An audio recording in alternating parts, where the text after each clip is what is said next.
Are you shocked by the radical success of LGBT activism in recent years? I hate to say it, but I told you it was coming clearly and in detail. Here's what I wrote in A Queer Thing Happened to America back in 2011. In fact, much of this was written years earlier, before the book reached its final form in the beginning of 2011. I stated there that civil rights for some means limited rights for others, and that by specific design. As stated explicitly in a teacher's lesson aid published by the Gay and Lesbian Educators of British Columbia, quote, "We must dishonor the prevailing belief that heterosexuality is the only acceptable orientation, even though that would mean dishonoring the religious beliefs of Christians, Jews, Muslims, etc. All this is part of the gay agenda." Does this surprise you?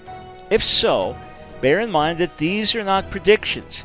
They are statements of fact, a recap of what has already taken place in America and what is currently taking place around the world.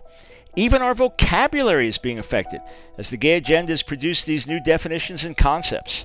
From here on, embracing diversity refers to embracing all kinds of sexual orientation, homosexual expression, and gender identification, but rejects every kind of religious or moral conviction that does not embrace these orientations, expressions, and identifications. From here on, tolerance refers to the complete acceptance of LGBT lifestyles and ideology in the family, in the workplace, in education, in media, in religion, while at the same time refusing to tolerate any view that is contrary. From here on, inclusion refers to working with, supporting, sponsoring, and encouraging gay events, gay goals, while at the same time systematically refusing to work with and excluding anyone who is not in harmony with these events and goals. From here on, hate refers to any attitude, thought, or word that differs with the gay agenda, while gays are virtually exempt from the charge of hate speech, no matter how vile and incendiary the rhetoric, since they're always the perceived victims and never the victimizers. And how does this activist gay agenda work itself out in everyday life? Much of this is already taking place throughout the country. Children in elementary schools will be exposed to the rightness and complete normality of homosexuality, bisexuality, and transgender expression. Witness highly praised academic books such as The Queering of Elementary Education. And opposing views will be branded as dangerous and homophobic, to be silenced and excluded from the classroom. Middle schools, high schools, and colleges will go out of their way to encourage both the celebration of homosexuality and deep solidarity with gay activism.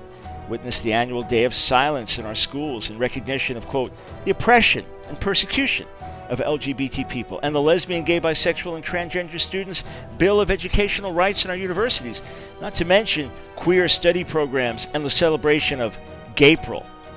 The federal and state governments will legalize same-sex marriages, as has already been done in Massachusetts, Connecticut, Vermont, and Iowa, along with currently 10 countries worldwide, including Canada and Spain, in the same week in 2005. Meaning that all heterosexuals must accept the legality of these marriages and that anyone refusing to do so could be prosecuted for discriminatory behavior. Corporate America will embrace every aspect of non-heterosexuality, including bisexuality, transgender, and beyond, calling for the dismissal of those who refuse to follow suit. And religious groups will no longer be allowed to view homosexual practice as immoral, branding such opposition as hate speech. In the last 4 decades, major changes have taken place in 1. The public's perception of homosexuality and same-sex relationships. 2. The educational system's embrace of homosexuality. 3. Legislative decisions recognizing gays and lesbians as a distinct group of people within our society, equivalent to other ethnic groups. 4. The media's portrayal of LGBT people. And 5. Corporate America's welcoming of what was once considered unacceptable behavior. Is this simply one big coincidence? Did all this happen by chance? Don't these very results, which barely tell the story, give evidence to a clearly defined gay agenda? Well, just in case you're not 100% sure, a leading gay activist has helped remove all doubt.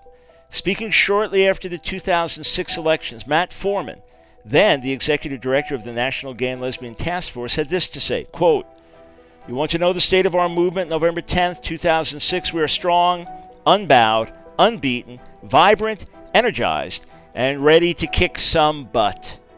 What exactly does this mean? Quote, the agenda and vision that we must proudly articulate is that, yes, indeed, we intend to change society. Or, in the words of gay leader and former seminary professor Dr. Mel White, it is time for a campaign of relentless, non-violent resistance that will convince our adversaries to do justice at last. They have assumed that we are infinitely patient or too comfortable to call for revolution. For their sake, and for the sake of the nation, we must prove them wrong.